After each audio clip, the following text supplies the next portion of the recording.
Tēnā koutou katoa. No America ho no te timatanga, ko te taita toku manga, ko Waitaki toku awa, ko Otatahi toku kainga inai nei, e roia toku tunga mahi o Perryfield Lawyers, ko Stephen mo toku ingoa, no reira nami kia koutou katoa.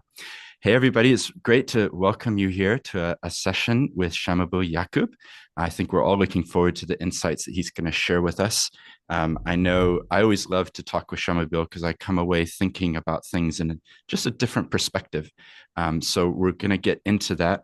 And the way this session is going to work is he's got a little presentation where he's going to be outlining some of the state of where we're at. I think we can all agree it's an unusual time in the world, various things going on. And then we would love to have your questions. So before we hit record, I was asking, where are you in the country? What's the weather like? So we know you know how to use the chat function. So please, in the chat, put questions. We would love to get to those. We'll get to as many as we can. And just to open it up, I'd like to start with a little karakia. So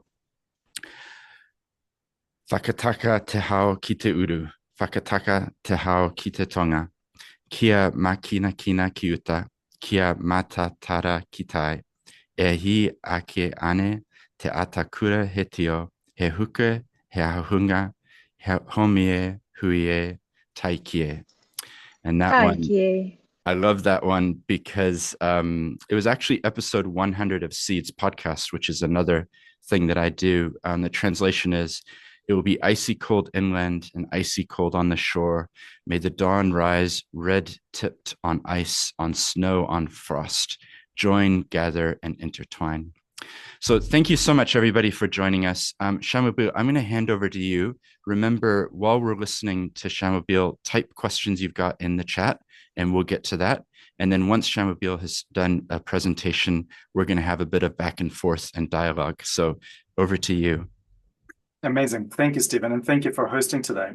This is a little bit of an experiment for all of us. We thought we'd see who's interested in just getting a bit of a check on what's happening in the economy. And part of the reason is I'm getting a lot of requests for presentations right now, and people are really interested in understanding what's going on in the economy right now. Partly because I think things feel a little bit dark, and partly because I think some of the usual patterns of things are not quite normal. So I'll take you through some of that and some of my views. The big themes for today are very much around what's happening with the wider economy, and very much the case that we're in recession right now. A big part of that is the hangover from COVID, but also because of very high interest rates and fiscal austerity that we have embarked upon. For the outlook for the next 12 months, things are still looking a little bit dark, at least for the next 6 months, because we know that monetary policy works with a lag. Those higher interest rates, people are still refinancing onto higher mortgage rates. We still have this the slowdown in government spending to come through, and all these lags in decisions that are being made elsewhere.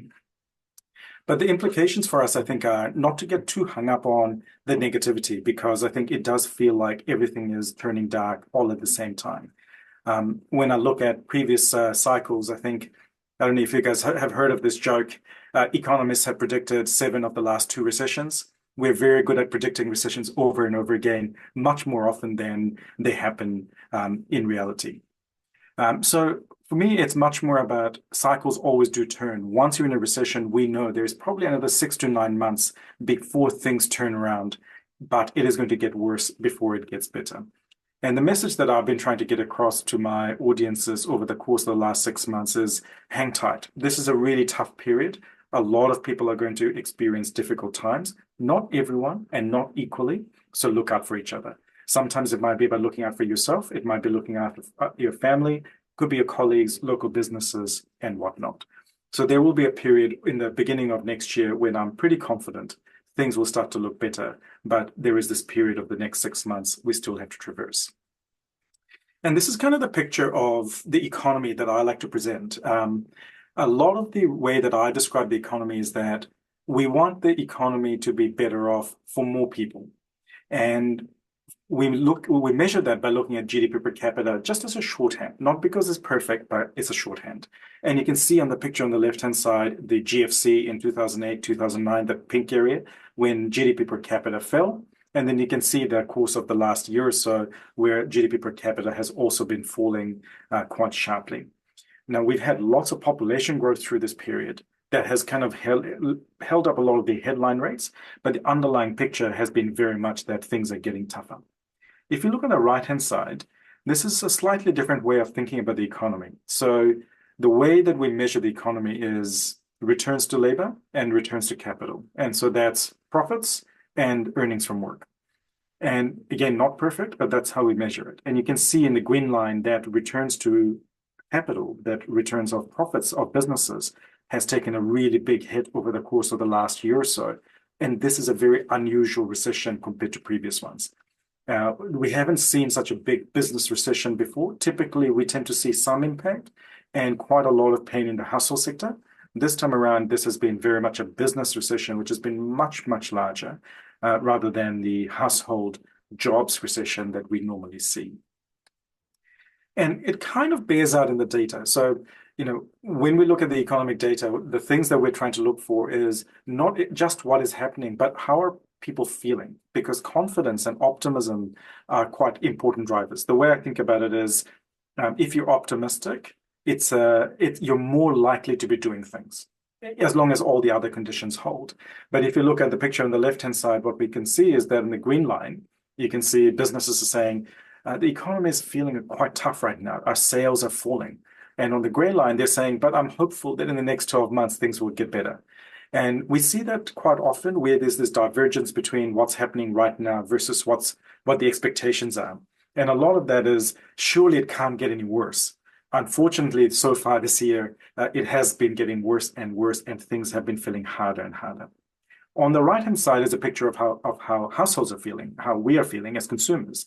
And you can see in the green line, the impact on our current finances, if our money is going far enough. And the answer is it's not. And that's because incomes are not keeping up with the cost of living. Many of us are experiencing increases in mortgage rates as we refinance our fixed mortgages. All of that is weighing down on people. And on the gray line, you can see the similar kind of dynamic where people are saying, in the next 12 months, we're really hopeful that things will look better. So there's always hope, but the reality is that in the middle of a recession, things feels quite tough. Now, there are some reasons for cautious optimism. And part of that is, so far, we haven't seen significant job losses and we haven't seen significant business failures as yet.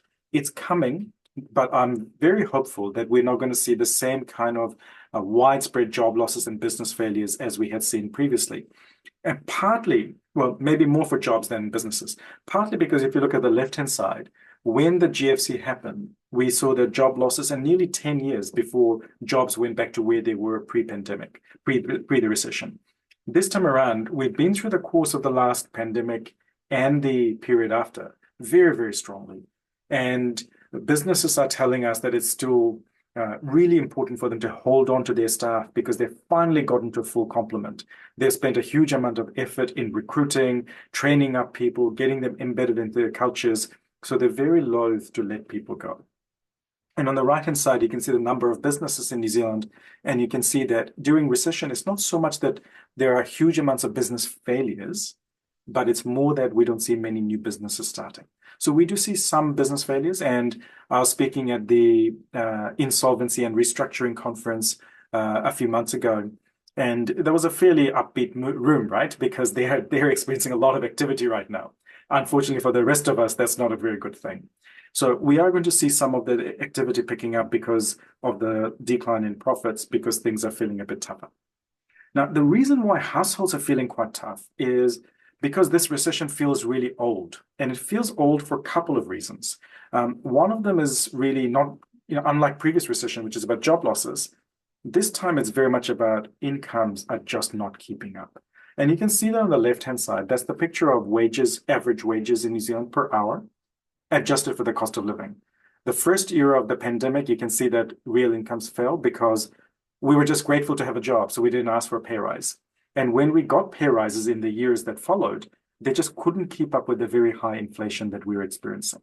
And so as of today, real wages are pretty much where they were in 2019. So we're still looking at very difficult conditions for households because our expectations are things will generally get better, But in fact, that has not been the case over the course of the last 3 years. And on the right-hand side, you can see the consequence of that. You can see that real spending on retail sales was trending up, and then it peaked in the middle of 2011 and 2021, and has been trending down since then. And it's now at the lowest level since 2017. And if you adjust for population, we're at a much lower level. So those are the reasons for weakness. It's not so much that we've had widespread job losses. It's not because of those kinds of things, but it's just because people's incomes are just not stretching far enough. And I used this chart at a presentation for some of my retail clients, and I think this was quite useful for people because it gives you a sense of how those cycles play out. And the kind of recession or cycle that we're experiencing at the moment is quite different. So I don't think we should be thinking back to the 70s and 80s, which were a really tough period for New Zealand. I don't think the Asian financial crisis is a good template. The GFC kind of similar, but if you look at the current recession that we're experiencing, we are kind of 3 years into the recession, but the steepness of the fall is deeper than we have experienced before. And so, there's probably another 6 months where things are going to get tougher before things start to recover. But it's very important that we keep this in the context of this is not a typical recession, but also we have some lessons of previous recessions that we should keep in mind. The other thing that I would like you to think about is just because there is a recession doesn't mean it's being felt equally across all the different parts of the economy. So what's happening in retail is not necessarily what's happening in construction or what's happening in manufacturing. So on the left-hand side, you can see a picture of construction, which had been doing really, really well until about a couple of years ago. And then you can see the picture of manufacturing on the right-hand side, which quite frankly is looking pretty dark. And we're losing a lot of those parts of the manufacturing industry that have been just hanging on. And every time we have a recession, we tend to lose that manufacturing capacity. Unfortunately, this impact tends to be felt much more keenly in the provinces compared to the urban areas. So when I look at manufacturing in Auckland or Christchurch, those are actually holding together really well because they're quite specialized. But some of the other manufacturing that's in the provinces, not always, but at the margin, that's where we're seeing a lot of this pain. That big steep fall that we're seeing, that manufacturing activity per capita is now at the lowest level since the 1960s. So, we are talking about a really big retrenchment in different parts of the economy. Now, this is a chart I showed to some of my supermarket clients, and they were really quite shocked. And I was really shocked when I saw this data. Let me explain what you're seeing here. This is measuring what share of households bought a particular product in any given week. And so this was just a reference week, right? So on the left-hand side, very left-hand bar is the share of households that bought vegetables or fruit and vegetables in that week. So going back to the 1980s, it used to be about 90% of households. In 2023, it was only 60% of households that bought fruit. It was only 66% of households that bought vegetables. The impact of the recession is not being felt equally. The cost of living crisis has impacted certain parts of the society much, much harder. People cannot afford necessities. This is really shocking stuff. This is poverty that's increasing in New Zealand at a rate that I have never seen in the data before. So this is really quite significant. And this sometimes gets kind of lost in the narrative because when we're talking about the economy, we're talking about the aggregate and the averages, and sometimes this distribution is lost.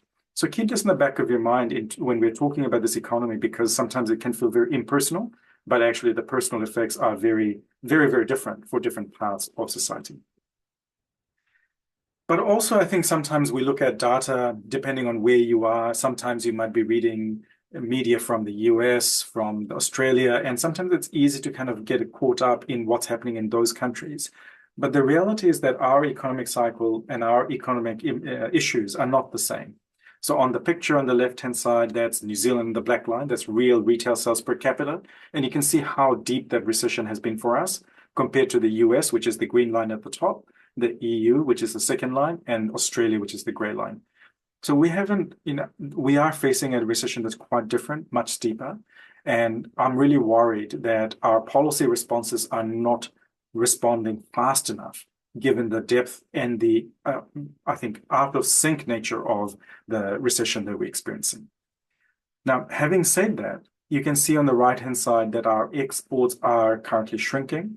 And the reason for that is those countries on the left-hand side, China, whether it's China, Australia, the USA, Europe, those economies are slowing. And particularly China has had a really big slowdown over the course of the last couple of years. And you can see that impact in our exports falling in the last 12 months. And you can see China is quite a big contributor to that. The US, in comparison, has been holding up really well. That's been one of the big success stories of the last 3 years during COVID. America started to buy lots of our products, including things like New Zealand wine. If you look at our New Zealand wine exports, they just went through the roof and it looked amazing. You could just see this explosion.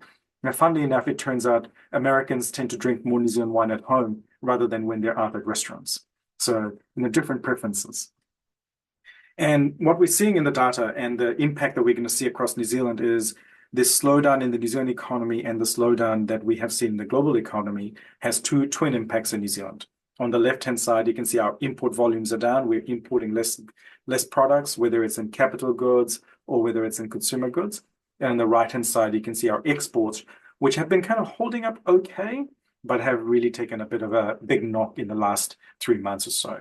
So, we've got this different impacts and different moving parts across the economy that are all moving at the same time and are having quite a synchronized negative effect over the course of the next 6 months.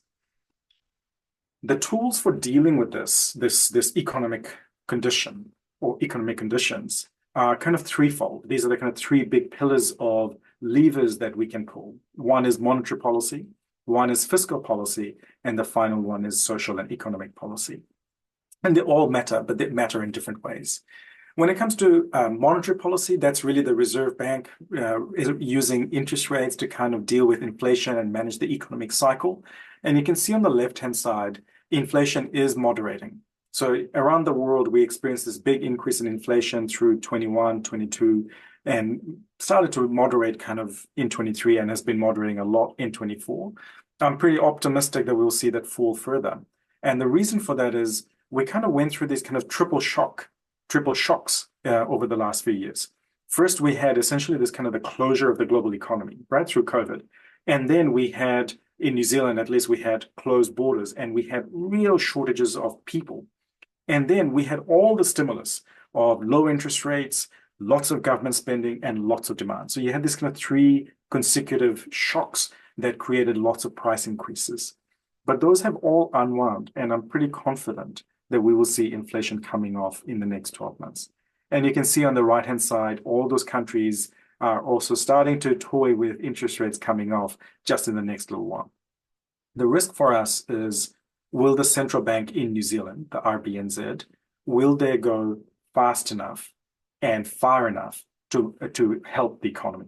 Because the reality is that our central bank tends to be much more fearful of inflation rather than predicting economic growth. So their focus is very much on inflation. They're what you might call almost religious in their pursuit of inflation compared to other central bankers who are much more balanced in the way they think about the economy. And as a result, I think there is a real risk of policy error from the central bank where they will cut too late and too slow, and that will create unnecessary damage in terms of future job losses and future business closures.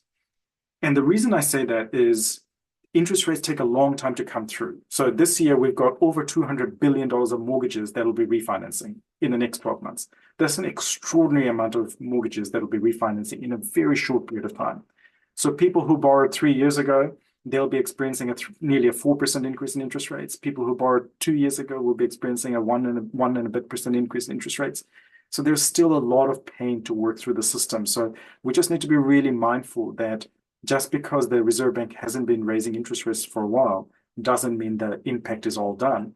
And also, it doesn't mean that once the Reserve Bank starts cutting rates, that we're going to see relief in the economy straight away. It takes a good 12 months before that flows through.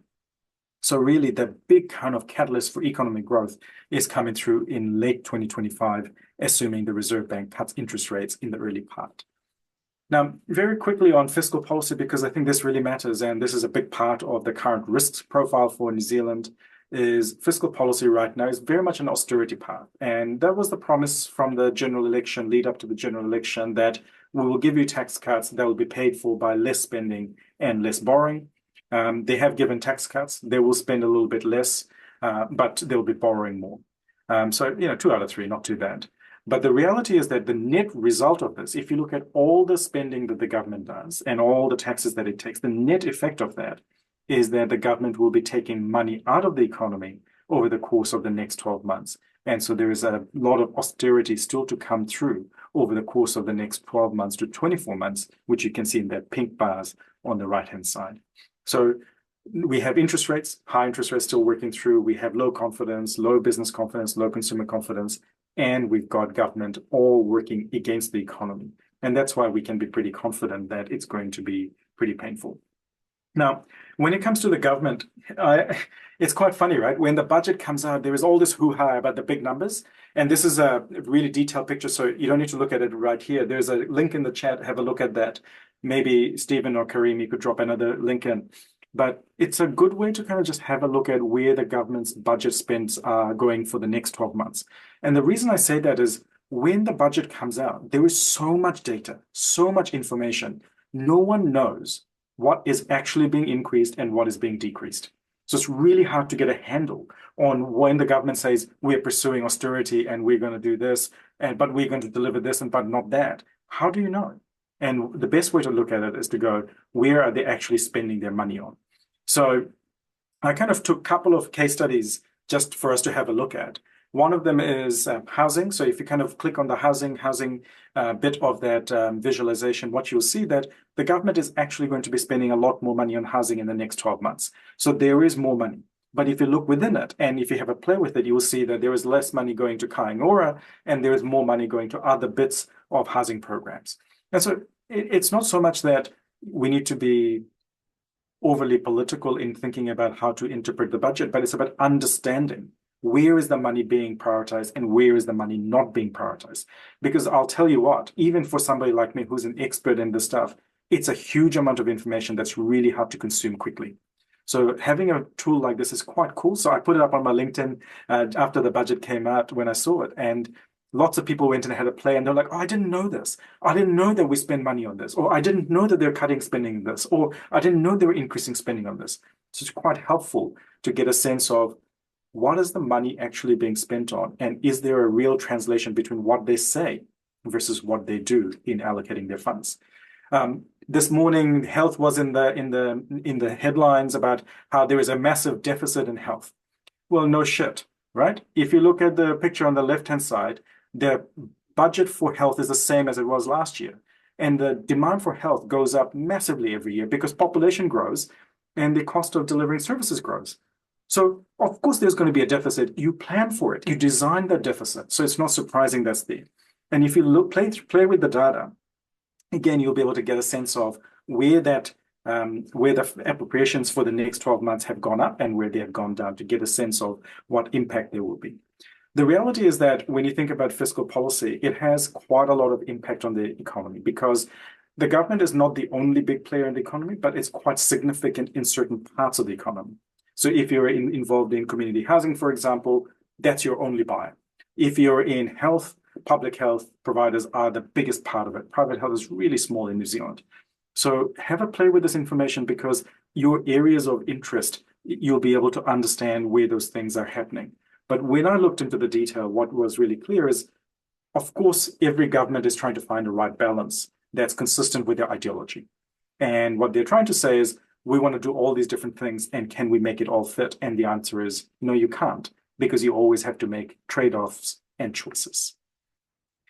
Now, very quickly, I want to give you some wonky stuff, because I think this stuff is important. And it's important because I think this is how I describe government to my clients, right? And especially my government clients. So there's a few different things in government. There's partly it's around legislation and constitution. As you know, in New Zealand, that's quite messy. But we have kind of legislated and permissive boundaries, and then we have certain instruments and powers that are given to government departments, government agencies to do their work. Then there is the politics, which is about what citizens want. By and large, that's what democracy is trying to achieve. And it's about what activities we do and services and how it's delivered. So if you think about it, it's about, if we're going to do rubbish collection, do we do the rubbish collection? And if we do, at what quality do we do that? Both of those decisions really matter. And the current attack at the moment in the political boundaries is very much around the attack on the public service, around the organization. And what we really want is a public service that's evidence-based, advisor, and a very efficient doer. And a lot of the attack right now is based on the second one, which is that the political belief is that they're not efficient doers. And I think we could all find examples of where the public service hasn't been very efficient in some delivery aspects. But also we know that this attack has been going on for some time. So if you think about the Michael Cullen government, the Helen Clark government, it was very significantly against the public service as an advisor. Do you remember the comment about the Treasury's ideological burps? And it was very much that, oh, we don't believe those nerds who are sitting in the chairs. These are not the right people to kind of lead us. So this is not a political and ideological position. It is actually a wider political malaise in New Zealand where we are attacking the systems of government, of our public service and our institutions. And I worry a lot that that is going to weaken things for New Zealand. Now, a really busy picture, but I love using this picture again with my government clients because sometimes when we think about government, we think about things on those right three corners. The resourcing that government does, the delivery it does, and the control around policies and rules and regulations. But actually, governments also do all those things on the left-hand side. Lots of influencing, lots of engagement, lots of designing. So there's a lot of coordination, cohesion, information, the sunlight aspects. There's so much that government does. The businesses of government is enormously complicated. It is enormously wide. It's enormously deep. So I think it's a real problem when we try and make this a much less nuanced story about what government does and how it does things. So why did I tell you about all of those kinds of things? Because right now we're facing a recession. We've got high interest rates and we've got fiscal austerity. We know that the outlook is not going to be easy for the next 6 months. But once interest rates start to be reduced, we should get to a place where we will see some economic recovery coming through. I'm still quite worried about the austerity. I'm still quite worried about public policy, which is not thinking about, I guess, the distributional impacts of some of the things that are happening. When I think about the outlook for the next 12 months, particularly for 2025, I'm cautiously optimistic that cycles always turn. As economists, it's very easy for us to be pessimistic about always seeing the downside, but we know that once you're in a recession, it always recovers. It will get worse before it gets better, but if there's one thing I can urge you all to think about is not just hang tight, because that's important, but it's the last bit, which is about looking out for each other. But we're going to need it because the reality is it's not going to affect all of us equally. And if we look after each other, it will make it much easier for us to navigate these difficult times. So I might stop there. Thank you so much. That was great. And I love all those different charts and things. And a particular shout out to Kareem from Orbviz, who's on the call here, in terms of the visual way that that tool that you showed us works. In the chat is a link to it if people want to explore that. And I know that he would welcome having conversations with people as well. Shamubeel, the chat's gone lots of different comments, as I knew it would. There seem to be a few different themes. Some questions or comments are very specific, like around that chart you showed about the groceries and what are people buying and how that's changing and what does that show. But I think could we start with a macro issue? And I'm really interested in the term that unfortunately got used a couple times in the slides there, austerity. Like, what does austerity mean? The definition, according to Google, is the condition of living without unnecessary things and without comfort, with limited money or goods. So it's just an interesting phrase that we see used more and more. Interesting to think about it. But before we started on LinkedIn this morning, I put a question out, and this ties in with this macro question. So Tasneem Gold said, is the economic ecosystem today completely different to anything that we've ever seen before?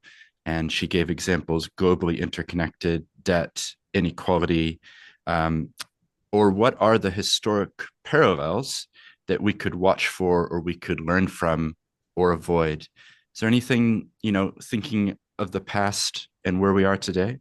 What a great question. And the way that I describe it is history rhymes, but it doesn't repeat. So there are absolutely lessons to be learned from history. And In fact, some of my favorite economic reading is economic history. So if anybody's interested, the work by David Auteur is excellent, and Darren Acemoglu, they write beautifully about economic history through centuries.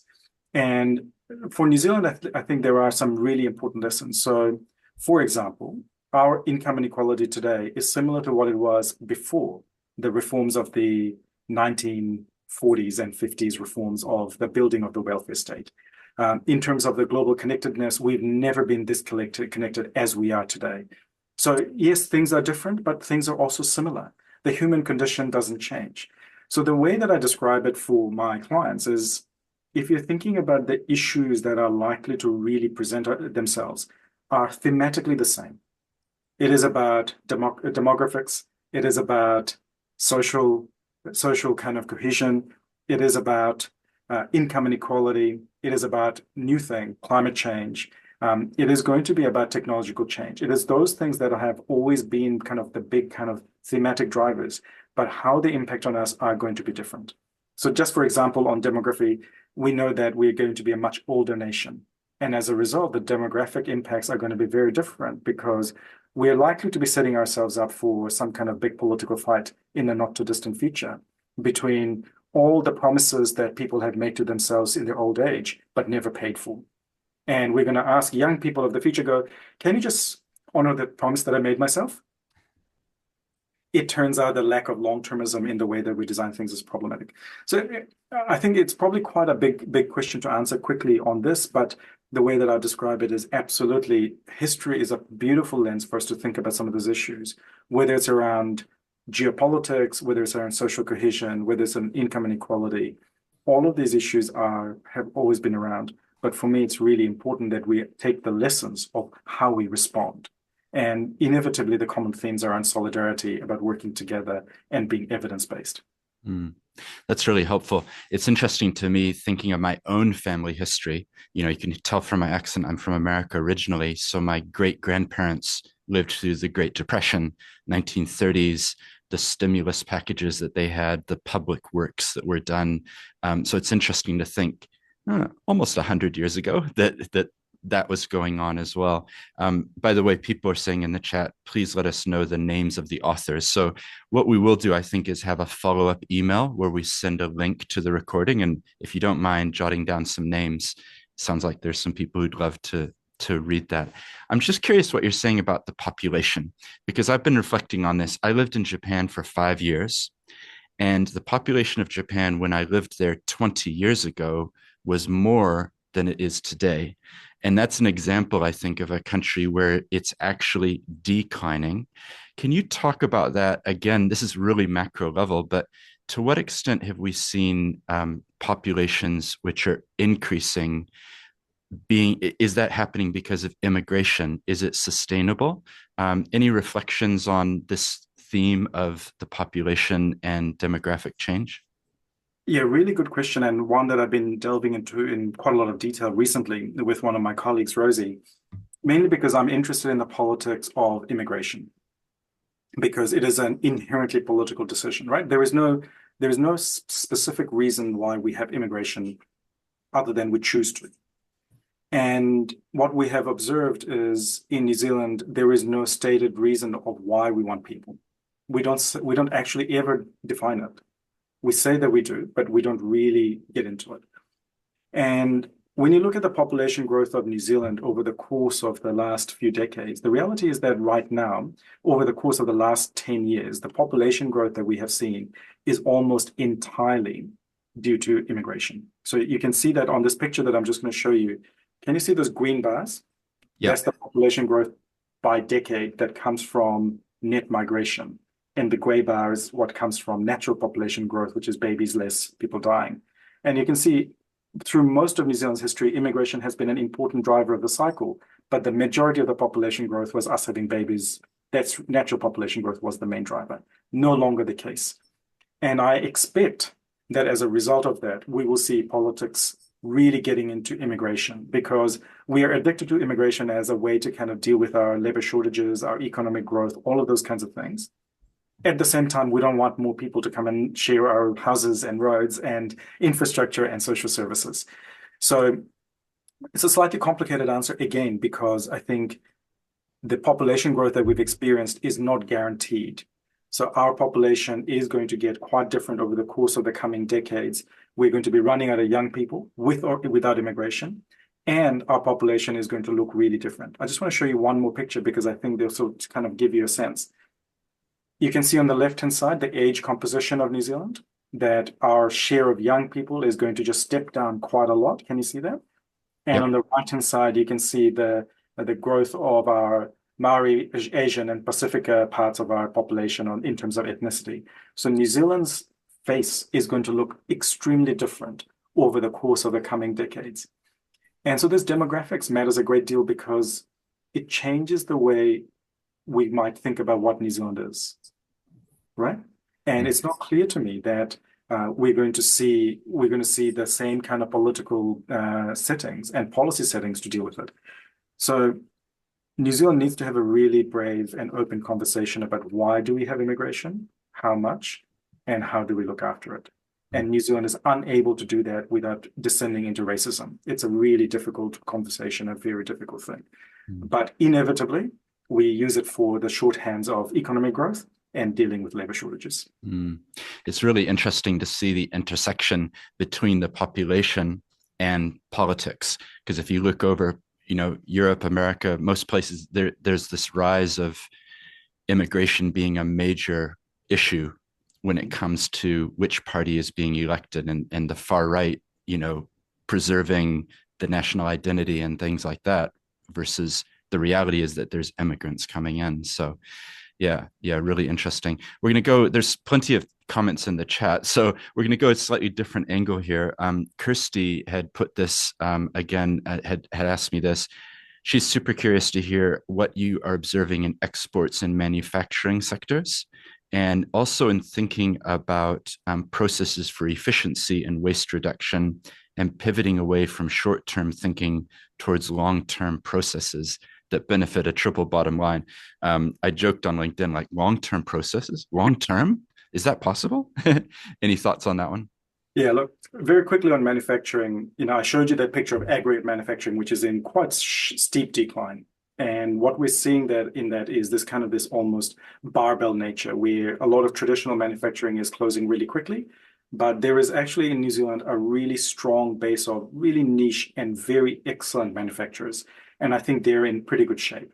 So, Stephen, you're from Christchurch. Christchurch is kind of like the heart of precision manufacturing. We've got some amazing manufacturers there who are global in nature, but they fly below the radar. They're not ones who will become the next Tesla or next whatever. They will remain relatively small, but they're specialized, niche, and they'll continue to succeed. In terms of the waste and the efficiency gains that you asked about, that's a hard one. I think our progress when it comes to waste and waste minimization has been slow. We are getting much better, but we need to do a lot more. And part of that is really around we don't have very strong policy incentives right now for that to happen. So I think it's absolutely possible. The international evidence shows that if you had the right settings, it's totally possible to do that. And I think New Zealand can do it. The last question was around long-termism. Can we think long-term? And the answer is, of course, we can think long-term. We just don't do it very often. And I do worry about that a lot, because the reality is that when you're thinking about the future, when you're thinking about how is it that we're going to be able to do things, that's hard, right? Because we want to, it feels like we want to do things, but we don't want to make any sacrifices. Nothing's going to change. Nothing that we do today can change, but all the outcomes will change. And I'll show you just one picture that I quite like. This is a picture of, I guess, economic vision. I was doing this piece of work for Tuhoi and MB, and it was really about going, what does economic development and economic growth look like for, I guess, us as average New Zealanders versus Tuhoi on the right-hand side. So the orthodox view is on the left-hand side and Tuhoi worldview is on the right-hand side. And neither of them are wrong. But what's important to understand is what we are driving towards are entirely different pictures. So when we are thinking about success, we might be speaking past each other. And quite often the difficulty in us being able to get to a consensus of what we want to achieve and that long-term, the basis, the foundation for the long-term future of New Zealand, it becomes really difficult because I don't think we're aligned on where we want to get to. I don't think we're aligned in terms of what inputs we want. I don't think we're aligned in terms of what constraints we're willing to put into it. And I certainly don't think we're aligned in terms of the sacrifices or investments that are required to get there. And what I mean by that is we want to pay less tax, we want to have less debt, but we want to have better government services, better infrastructure, and better everything. Well, that's not a strategy, right? And it doesn't work. So these are all shoulds, but all those shoulds can't be realized if you don't come together and have a way of one driving to a common end and having a really good understanding of the investments that are required and what benefits there are and where those costs and benefits lie. Because the reality is the costs and benefits have to lie in different places across different generations, across different parts of society, because that's what long-termism is about. So I gave a talk at this Global Citizenship conference, I think last year, and that was very much the theme of it. And I really enjoyed kind of researching and thinking about it because it's not often you get to talk about long-termism because the reality is it's very much out of fashion. We want things done now. But I like that perspective. And I also want to highlight that what you're talking about is that each of us has worldviews and we bring our preconceptions about what success is to the table, whether we know it or not. You know, we're fish in the goldfish bowl. We grew up a certain way. And so I like the idea as well, just to emphasize that there would be a different conception of what success looks like that maybe we could define here in Aotearoa, New Zealand, that could then somehow, hopefully, cross-infect out to other parts of the world.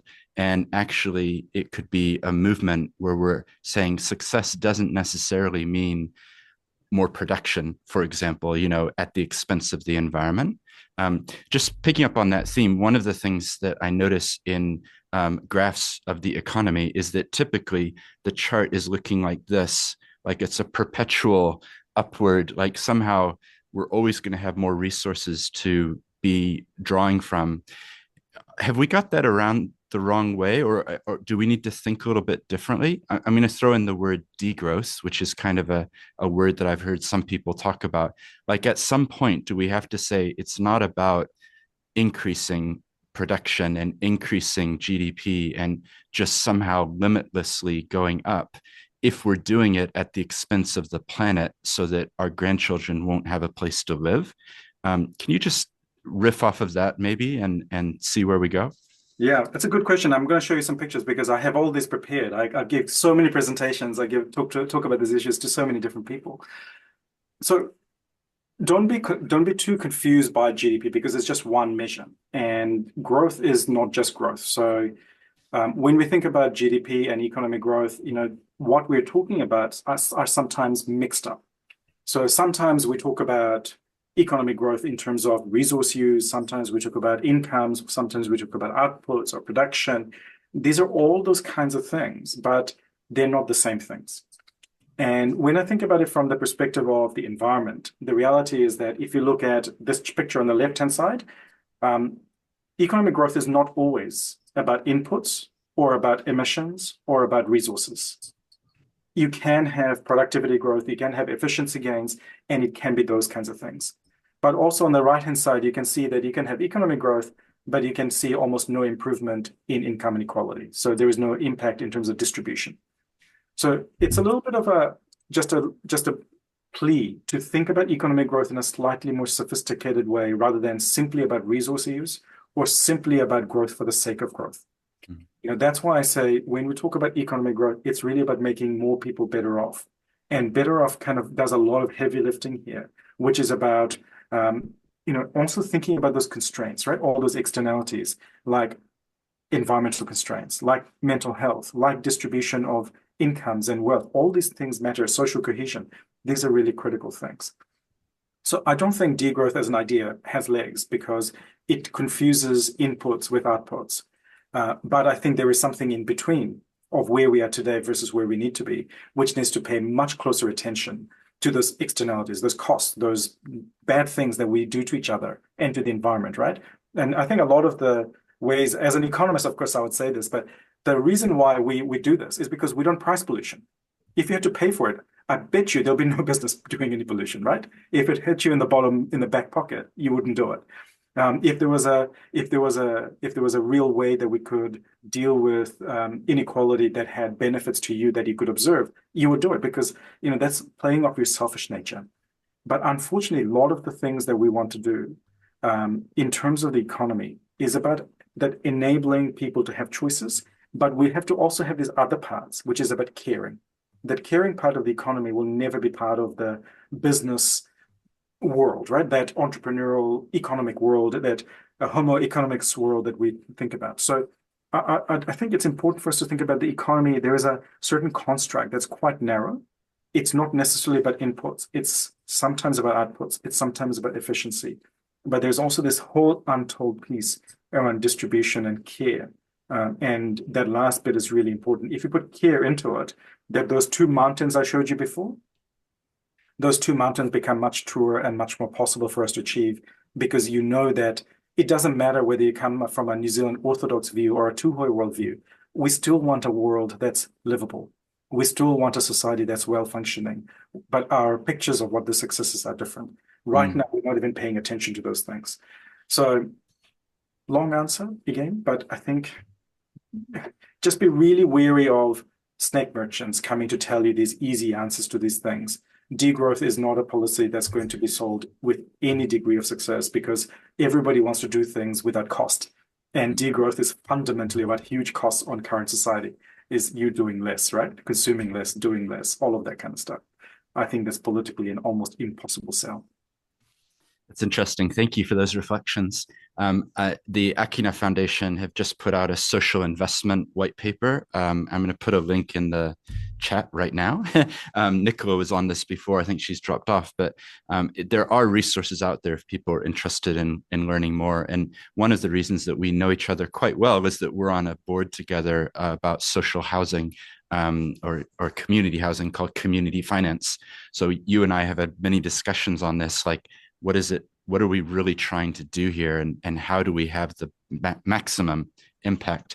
I'm just curious about a practical side of things. Like if we identify that there's maybe less money for people, Joshua in the chat has said, what are sort of the immediate outcomes or the next steps from the person walking down the street point of view? Are they reducing their KiwiSaver contributions? Are they going on interest only for their mortgage? Are they not buying as many fruits and vegetables, which seems to be what was in that chart? What are the practical side of what this will mean? Well, right now people are cutting back everything that they can cut back on. So it is cutting back on going not a huge amount in terms of mortgages, because by and large banks are saying you have to keep paying your mortgages, right? So they're not that generous. But we're seeing people cutting back on a lot of things, like on fruits and vegetables, but also on things like insurance. So I think a lot of people don't realize there's about a quarter of New Zealand houses that are not insured. Houses, right? And so that's extraordinary situation. We've never had that in New Zealand before. So people are cutting back on lots of different things. They're downgrading. So, going from the waddies to the pams, or not having the baked beans at all. So we're seeing quite a lot of pullback. But the big things that you can't avoid are things like rent, transport costs. So these are things that you just have to have to be able to go and do these kinds of things, right? To live your life, to go to get to work. So when I think about the current economic situation, what people are cutting back on is everything they can do relatively easily to be able to still get on, right? Unfortunately, I think this will have some pretty big impacts on people's health, people's mental health. One of the things that I see a lot when I'm dealing with people in the front line, so whether it's nurses, cops, fireys, what I'm hearing is just the level of anger and anxiety within the community is unprecedented. They have never experienced this, including people like supermarket workers. They're facing this significant anger within community, and I think that's what happens, right? When you're living in poverty, when you can't afford the things that you think give you dignity, people act out, right? People lash out. So there is a significant lashing out that's going on, and people are making big sacrifices. And there are no easy things to do. But what we're seeing, for example, I'm speaking at the hospitality conference end of this month. And people are cutting back on their coffees or eating out. Instead of going to the nice restaurant, they have it going to the cafe. So all these things are, people kind of preserve as much as possible. But the thing is, that that's not the life you had or the life that you aspire to. And people feel poorer, people feel hard done by. And that's that kind of the rawness that we're seeing in the community right now. Mm. So I'm going to throw in a not really controversial, but let's see where it goes. Is the New Zealand government actually that in that bad a way? Financially, look at other governments, think about, OECD countries, look at our debt levels. Aren't we relatively low? Is it? Absolutely. Look, the reality is that New Zealand's fiscal position is not relatively bad, but fundamentally, it is about the ideological position of what you think it should be relative to. And so I think when I think about New Zealand's fiscal position, it's not that we shouldn't be more careful. It's not that we shouldn't be repairing our books during good economic times. What I worry about is using austerity during a recession when it worsens the cycle. So if you look at New Zealand's history, by and large, we've had fairly responsible governments. So under both the national and Labour governments post the reforms of the 1980s, we had managed to get our books into order, right? We went from 100% of GDP debt down to about 20% of GDP debt. So we did extraordinary amount of sacrifice and discipline to get there. But every time we have a recession right now, we're getting more and more debt, right? And so that really worries me, is that the crises are coming more frequently and there is more and more demands of government. So we're not going to be able to keep doing this forever. We have to get our books back in order at some point in time and start preparing for the longer term stuff that's coming down the pipe, which is around demographics. So demographics and climate change are the two big ones that are facing us right in the face right now. So aging means that we're going to run out of taxpayers. So net, the people who pay the most taxes are people who are in their 30s, 40s, and 50s. We're going to be running out of these people. And that means we're going to have a really hard time paying for all the things we've promised ourselves and we become used to. And climate change. What we have seen over the course of the last few big crises is every time there is a big whatever, flood, cyclone, earthquake, government should fix it. How many more crises do we have before the public of New Zealand say, no, you're on your own? So realistically, we're going to have to make some really big changes. And I think that's where those bigger issues are. So no, I don't think we're in a crisis situation in New Zealand at all in terms of our public finances, but we have some significant pressures and we should be getting our house in order when economic times are good. It's interesting as well to think about who are we comparing ourselves to as well, right? Like if you're in a race, do you want to compare yourself to the slowest or the fastest? Like you want to be at the front. I'm just curious about some of those settings, because one of them that I've been reflecting on a lot, and what I'm about to say, is KiwiSaver. And by contrast to our cousins across the water in Australia, where next year the compulsory rate will reach 12%, we are at 3%. Is that, and therefore they literally have billions of dollars more put aside for their superannuation for the, getting older. Not only that, those super funds are now starting to invest into impact-driven type of endeavors. Any thoughts, comments on that particular point? Yeah, a really good one. And I think I might answer that in three different parts because KiwiSaver kind of does a lot of different things. It's one about pensions, retirement savings. It's one about just savings in general. And it's about also investments. So when I think about pension savings, New Zealand is really underdone because we still assume that New Zealand super will be universal forever. It will not. We cannot afford New Zealand super to be universal forever. We simply cannot. And if that is not the case, we should be moving towards a private pension fund like Australia over time. So we can graduate our dependency on this over time. And the best way to do that is to have compulsory super that increases in contributions over time. That's what Australia did. They've actually been increasing over the course of 20 years, right? 30 years. And that's exactly what we should do. It should increase at 0.5% every year until we reach 10% plus. And we should do away with the subsidies because I don't think we should have subsidies for this. The subsidies that we do have should be targeted towards looking after women and getting children into savings products. So if we're going to put any money into it, it's really around the life stages, right? Women who go into maternity leave fall way behind in terms of their retirement savings. And we should really kind of top that up to make sure that that inequity is resolved as quickly as possible. But also we know that children are really underrepresented when it comes to savings in their life stages, heading into their independence in their later teens and early 20s. They start life with very little income. Singapore has some really great models in terms of how to save for children, for their education, for their first home, for their retirement. Really nice. We're not doing that yet. And the third part is really around the investment. Our KiwiSavers, I think from memory, less than 1% is invested in alternative assets, things like infrastructure, impact investment. In Europe, in the US, it's more like 17 to 20%. So imagine instead of having $1 billion invested in this stuff today, we instead had $20 billion invested in our infrastructure and community. And that's the potential of KiwiSaver in New Zealand. It is absolutely possible for us to do this, but we need to get some maturity around it. So all of these things are possible. I'm very optimistic that we're going to head down the direction where KiwiSaver will mature. But so far, we haven't seen any brave kind of steps to deal with KiwiSaver. KiwiSaver is actually really good in its design. It's just too modest. It just needs to grow up. Yeah, I obviously totally agree with you. I think the retirement commissioner came out recently, maybe 2 weeks ago or 3 weeks ago, and said it should increase to 4%, which I obviously agree with. But hey, what if we had a strategy where like you say, over the next 15 years, we actually increased it to 12%, which is what Australia has. And I think there's examples as well, just to throw in, there are some KiwiSaver funds out there which are taking a new approach, a new lens on how they invest their money. And I'm thinking in particular of Simplicity, Pathfinder, Generate. Like there's some really good examples Totally. of some people thinking like, okay, we've got $1 billion here. How should we invest it for impact and financial return?